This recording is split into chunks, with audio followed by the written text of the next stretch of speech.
Ça commence toujours comme ça. Un murmure qui se prend pour une loi. Un souffle qui croit commander au vent, un homme qui confond sa voix avec la voix du monde.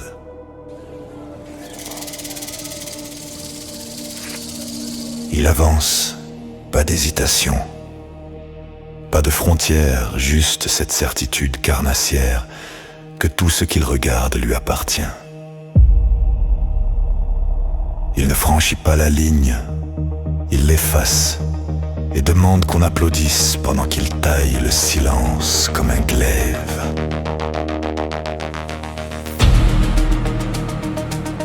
Et voilà la foule debout, respiration retenue, dans un cirque sans sable ni pierre. Un pouce se baisse, mécanique, et la lumière devient arme, le langage brûle avant les corps. Un jour, quelqu'un rappelle la règle, une règle simple, ancienne, presque poussiéreuse. Personne n'est au-dessus de l'esprit qui nous relie.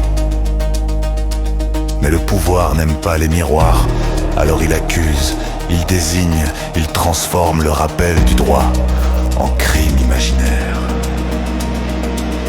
Un mot suffit, trahison, et l'air devient plus lourd.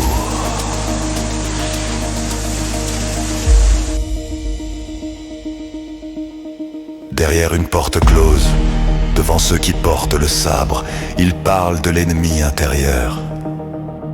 Il rêve de villes transformées en terrain d'entraînement. Le silence qui suit a la densité d'un siècle. Quand les gardiens du sabre ne bougent plus, c'est que la flamme est trop près du métal. Et voilà la foule debout, respiration coupée, devant un maître de scène qui confond la peur avec le respect. Un pouce se baisse lentement. Ce n'est plus un geste, c'est une sentence. Le pouvoir ne parle plus, il dévore. Chaque phrase a une odeur de poudre, chaque mot cherche une cible. Désaccord, suspect. Contradiction, faute. Silence, aveu.